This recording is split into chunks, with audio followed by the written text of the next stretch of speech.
Firdaus dan di dalam video pembintangan ini saya akan menerangkan tentang pengenalan bagi metafisik, iaitu merupakan tajuk kelima bagi subjek CTU 552. Secara umumnya, metafisik bermaksud perkara yang berkaitan dengan alam. Selain itu, metafisik juga bermaksud hal-hal yang dapat dilihat dan dapat diceritakan oleh manusia melalui mata kasar. Metafisik merupakan satu ilmu sains yang mengkaji tentang sesuatu hakikat kejadian. Namun begitu, metafisik adalah sesuatu yang bercanggah dengan fisik. Ilmu metafisik ini sangat luas dan ia adalah ilmu rohaniah yang mengkaji perkara gaib di sebalik perkara yang sudah nyata. Terdapat banyak pandangan serta percanggahan informasi yang akan kami perjelaskan di dalam video pembintangan ini. Semuanya adalah berdasarkan kajian serta rujukan yang kami dapatkan dari tokoh-tokoh terdahulu dan sejarawan. Bukan itu sahaja, di dalam video pembintangan ini kami akan menerangkan tentang perkembangan ilmu metafisik yang kini sudah digunakan secara meluas di dalam kehidupan setiap manusia. Terdapat banyak lagi perkara yang akan dikupas di dalam video pembintangan ini tentang metafisik. Assalamualaikum warahmatullahi wabarakatuh. Nama saya Muhammad Akil dan saya akan menerangkan topik Tisma. Tisma adalah kepercayaan kepada kewujudan sekurang-kurangnya satu Tuhan, malah tidak bergantung kepada Tuhan tersebut.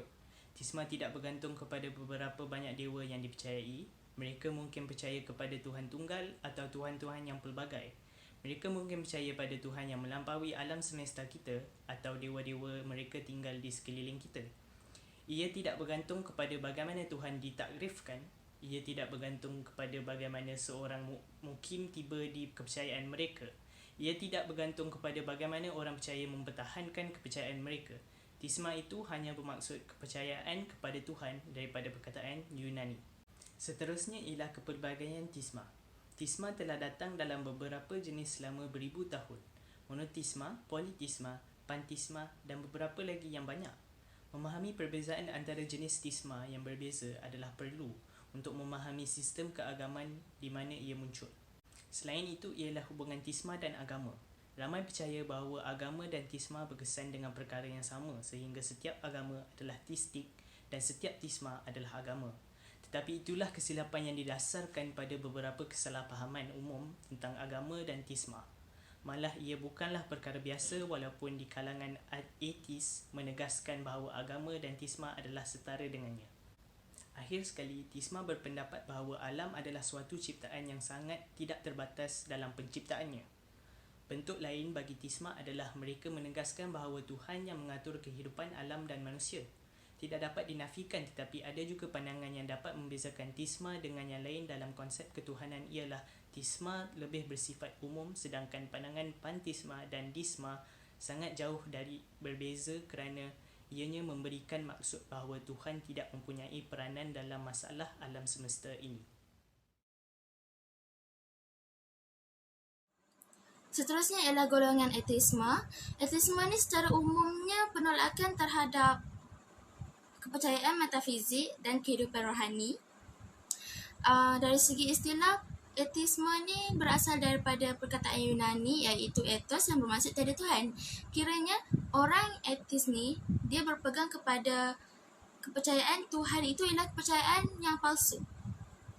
Menurut sarjana Islam, ateis ni bukan saja dia menolak kewujudan Tuhan dan agama, malah juga mereka ni ialah golongan yang mendustakan Allah Subhanahu Wa Taala atau lebih dikenali sebagai golongan yang kufur, golongan yang murtad dan tak beragama.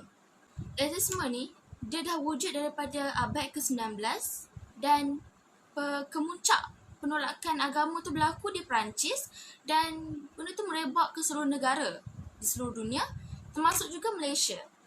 Pada tahun 2017 di Malaysia pernah digemparkan dengan golongan ateisme yang secara terbukanya mengakui dan juga menyatakan bahawa mereka ialah golongan Islam yang tidak lagi percaya kepada Tuhan secara terbuka.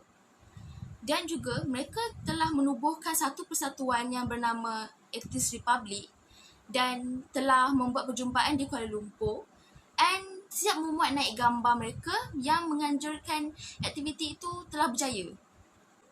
Difahamkan, pertubuhan ni diadakan dan diasaskan oleh seseorang yang bernama Armin Navabi, iaitu dilahirkan di dalam keluarga yang Muslim liberal. Nak tahu apa itu Muslim liberal? Google sendiri. Dan juga dalam pertubuhan ni, dia memang banyak golongan Melayu dan juga Islam yang menggelar diri mereka sebagai bekas Islam. Punca-punca ateisme ni macam biasalah. Kurang didikan agama, tidak beramal dengan agama Islam, mahu elak daripada hukum mahkamah agama. Ialah jenis yang tidak mahu dikongkong dengan peraturan-peraturan agama. Dan akhir sekali, fikiran mereka ni cepat tercemar ataupun cepat diasuh oleh ideologi-ideologi barat ataupun cepat diinfluence daripada orang lain. Akhir sekali, antara kesan-kesan terhadap individu yang ateis ni ialah sifat yang curiga, sifat yang macam yang tu sebenarnya betul ke tak? Yang tu sebenarnya betul ke tak? Macam tu. Macam tak pasti. Ketidakpastian dia yang tinggi. Lepas tu sifat dengki, betul-betul kehendak mereka je, pengasingan diri daripada orang lain. Lepas tu jiwa tak tenang dan hati jauh kepada jalan yang benar. Macam tu lah.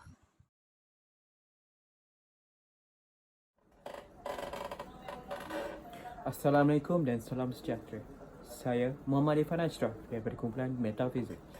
Pada hari ini, saya akan membentangkan berkenaan tentang agnotism, di mana akan terdapat dua subtopik, iaitu agnotism dan agnotis, berserta subtopik kedua iaitu agnotism pada masa kini.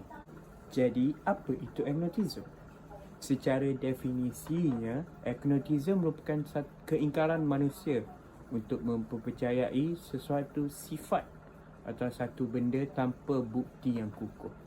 Menurut ontologi atas dasar pengembangan ilmu hasil nukiran Husriani Omar, terdapat beberapa tokoh seperti Aaron Hegel dan juga Steve Heidegger yang mengamalkan kepercayaan ini sejak 1800 Masihi yang dahulu. Kita akan masuk kepada subtopik kita yang pertama iaitu agnostik dan agnotism.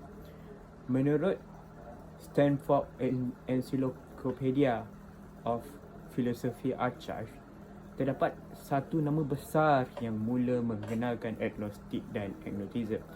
T.H. Huxley, seorang filosofer daripada negara England, telah memperkenalkan dua perkara iaitu agnostik dan agnotism, dan terdapat beberapa perbezaan di antara mereka.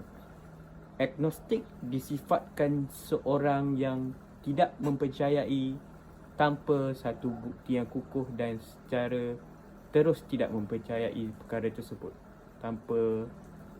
secara terus menerus.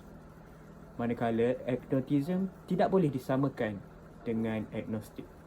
Menurut beliau, agnotism ini merupakan satu sifat atau satu rasa untuk mengkajikan lebih mendalam dahulu sebelum mula antara mempercayai atau tidak mempercayai sesuatu benda.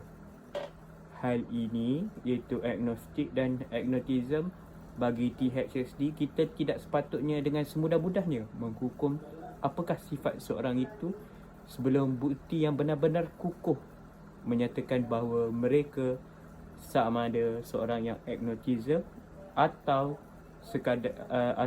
seorang yang agnostik.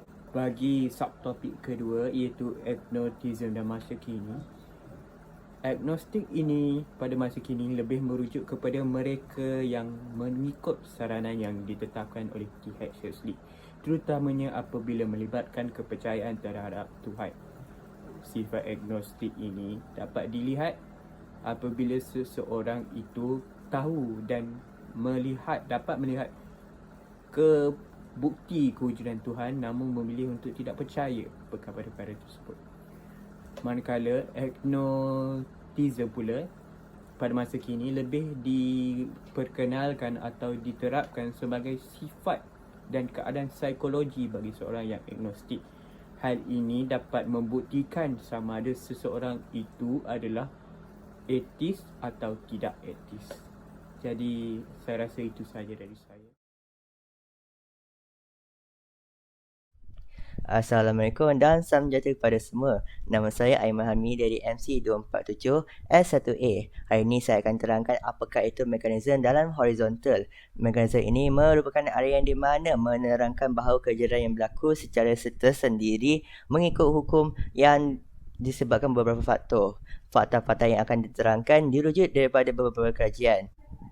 Yang pertama daripada Carl dan Jasperry yang bertajuk Mechanism in Science dari Stanford Encyclopedia of Philosophy. Menurut daripada kajian ini, mekanisme ini digunakan oleh seluruh dunia merangkumi aspek metafizik. Ia berhubung dengan merangkumi beberapa aspek. Yang pertama, mekanisme dan hukumnya. Ia menerangkan bahawa mekanisme ini memainkan peranan penting dalam hukum alam menurut sains biologi. Apa yang diramalkan dan kejadian fenomena ini walaupun kurang sifat, ia menerangkan kerangka logik dalam hukum maupun kontras tetapi tidak tepat. Yang kedua, mekanisme dan kemunculan. Ia menggunakan dalam membuahkan idea mengikut peringkat organisasi dan pembentukan organisasi.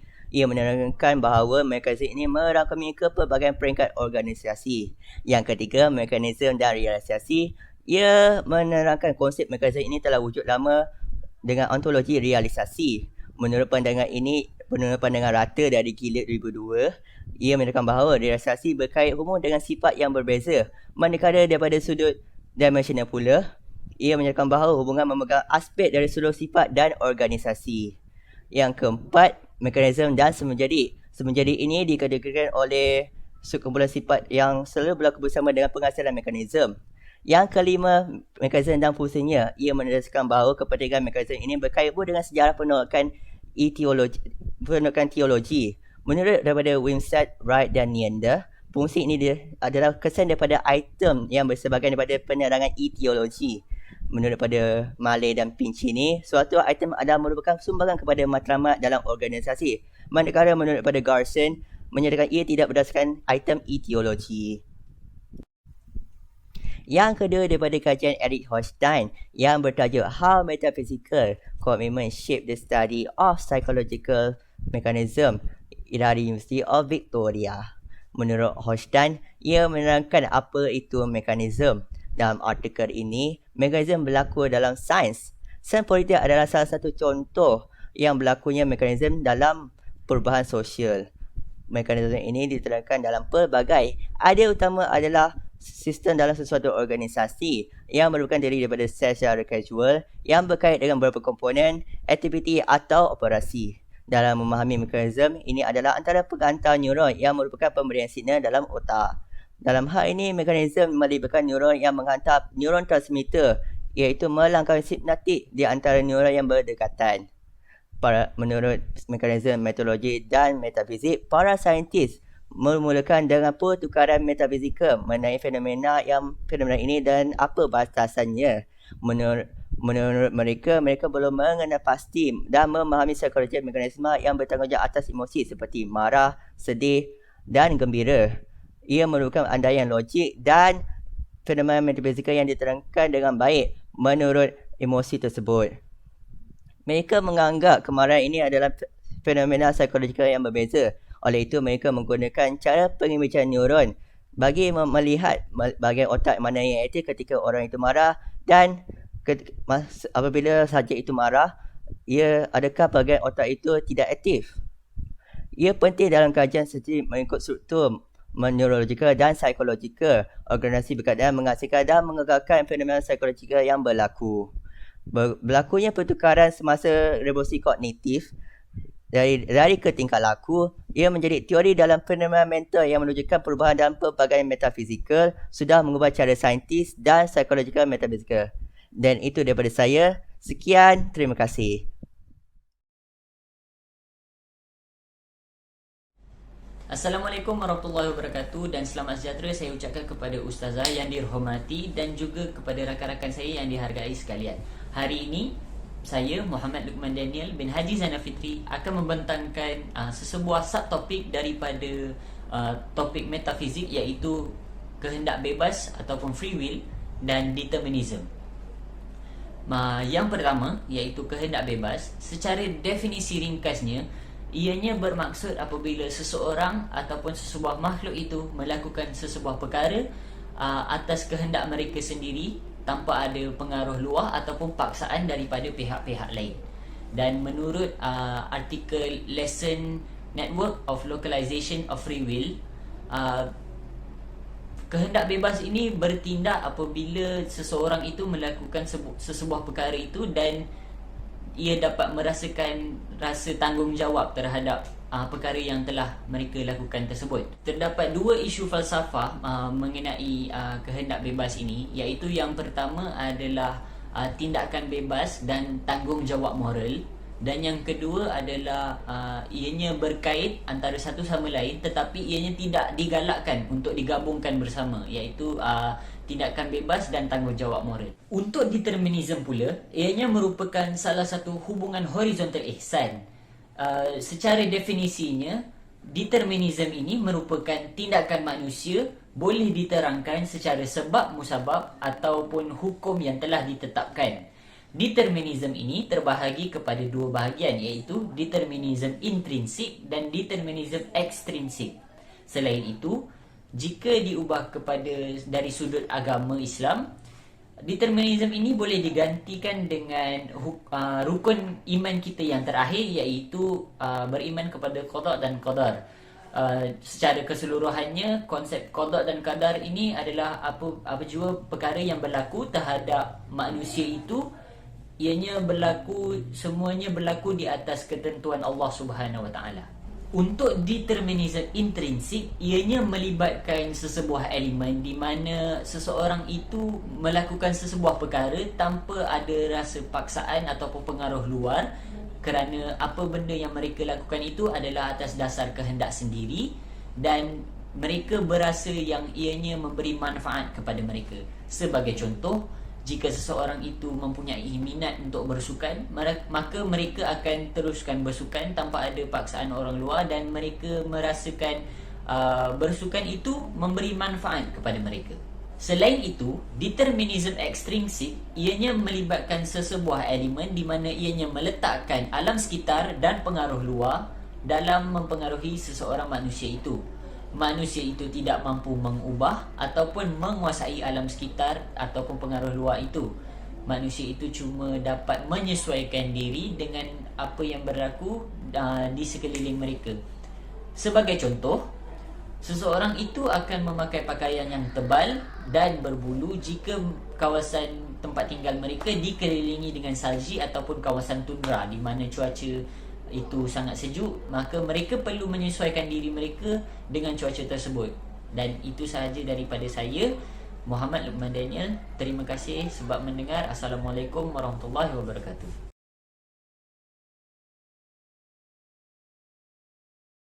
Assalamualaikum warahmatullahi wabarakatuh. Nama saya Muhammad Muzaffar. Hari ini saya akan menceritakan tentang apa itu realism. Berdasarkan Kamus Dewan edisi keempat 2005, realism membawa kepada dua maksud, iaitu yang pertama, fahaman atau ajaran berdasarkan sesuatu kenyataan, dan yang kedua adalah sastra atau seni lukis yang menggambarkan kehidupan seharian. Realism yang saya akan membentangkan pada hari ini berdasarkan dua konteks, iaitu yang pertama, hubungan antarabangsa, dan yang kedua adalah konteks seni. Yang pertama, hubungan antarabangsa, di mana realism terbahagi kepada dua, iaitu realism klasik dan juga neorealism. Pada pertengahan abad ke-20, seorang saintis politik dan sejarawan Inggeris bernama E.H. Carr telah mempengaruhi realism apabila Carr sendiri tidak menyokong apa yang dilihatnya iaitu idealism, di mana bagi Carr sendiri itu adalah salah satu tipu daya dan juga sangat berbahaya, terutamanya menerusi penubuhan organisasi antarabangsa iaitu Liga Bangsa-Bangsa. Sebaliknya, beliau lebih menumpukan peranan kekuatan dan kepentingan diri yang dapat memupuk semangat atau sikap sesebuah negara itu sendiri. Apabila tibanya 1960-an, realism klasik makin lama makin merosot, dan kemudian pada tahun 1970-an ia telah diwujudkan semula dengan nama yang baru, dengan nafas yang baru, iaitu neorealism. Neorealism secara amnya adalah pengubahsuaian dari realism klasik, di mana seorang saintis politik dari Amerika bernama Kenneth Waltz, beliau telah berusaha sedaya upaya untuk mengubah realism klasik menjadi sebuah realism yang baru. Perbezaan antara neorealism dan realism klasik adalah di mana realism klasik lebih menumpukan perhatian terhadap keperluan negaranya sendiri, berbanding negara-negara lain. Manakala neorealism lebih mementingkan sistem antarabangsa yang memainkan peranan yang sangat penting. Realism dalam konteks seni membawa maksud yang berbeza di mana realism terbahagi kepada 3 jenis seni, iaitu yang pertama seni lukisan, yang kedua seni novel dan juga yang ketiga seni teater. Realism dalam seni secara umumnya bermaksud menerapkan unsur-unsur realistik ke dalam sesebuah penghasilan seni dan pada masa yang sama menolak idealisasi imajinatif pada penghasilan sesebuah karya. Dalam seni lukisan, Gustave Courbet adalah salah seorang pelukis yang telah mengamalkan realism dalam seni beliau. Courbet memaparkan lukisan yang mengamalkan konsep realism atau realistik seperti contoh Burial at Ornans 1849 dan juga Stonebreakers pada tahun 1849, di mana kedua-dua lukisan ini memaparkan rakyat miskin dan juga pekerja-pekerja buruh pada waktu itu. Bagi seni novel pula, Honoré de Balzac adalah seorang penulis novel yang pertama untuk menulis novel mengamalkan konsep realism, di mana beliau telah menulis sebuah novel yang bertajuk La Comédie Humaine yang menceritakan tentang masyarakat Perancis secara keseluruhannya. Dalam seni teater pula, Henrik Ibsen dan August Strindberg yang berasal dari Skandinavia, begitu juga dengan Anton Chekhov dan Maxim Gorky dari Rusia, telah menolak sebarang penceritaan yang sangat kompleks dan juga artificial. Sebaliknya, mereka lebih menerapkan seni teater yang lebih realistik dengan memaparkan kisah-kisah atau cerita-cerita yang berdasarkan masyarakat setempat. Dalam pada masa yang sama, mereka juga menolak sebarang penggunaan bahasa sastera yang sukar difahami dan menggantikan dengan bahasa yang lebih natural atau semula jadi. Itu sahaja daripada saya, Muhammad Muzaffar, dalam pembentangan realism kali ini. Terima kasih. Untuk tirai pembentangan ini, kami dapat membuat kesimpulan bahawa metafisik merupakan suatu konsep yang dapat dijelaskan sebagai sesuatu yang dapat dirasai tetapi tidak dapat dilihat. Oleh yang demikian, kita dapat memahami dengan lebih jelas bahawa ilmu ini adalah sewajarnya dihargai. Berdasarkan video pembentangan yang telah kami lakukan, terdapat banyak perkara yang dapat dijelaskan, antaranya ialah hubungan insan dengan Tuhan dan alam, sistem-sistem yang terdapat di dalam metafizik serta ilmu metafizik untuk kemajuan ilmu masa kini. Justru hal ini telah membantu untuk menyedarkan kita sebagai manusia untuk lebih menghargai kekuasaan dan keagungan Allah Subhanahu Wa Taala.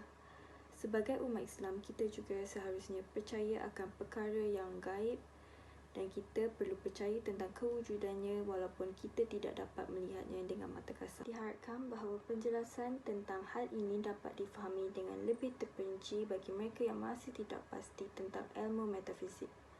Semoga pembentangan video kami ini dapat memberi pencerahan tentang ilmu metafizik di dalam kehidupan seharian manusia dan terutamanya umat Islam di atas muka bumi ini. Adalah sebaiknya untuk kita sebagai umat Islam untuk menghargai segala ilmu dan ciptaan Allah Subhanahu Wa Taala dengan sebaiknya. Terima kasih.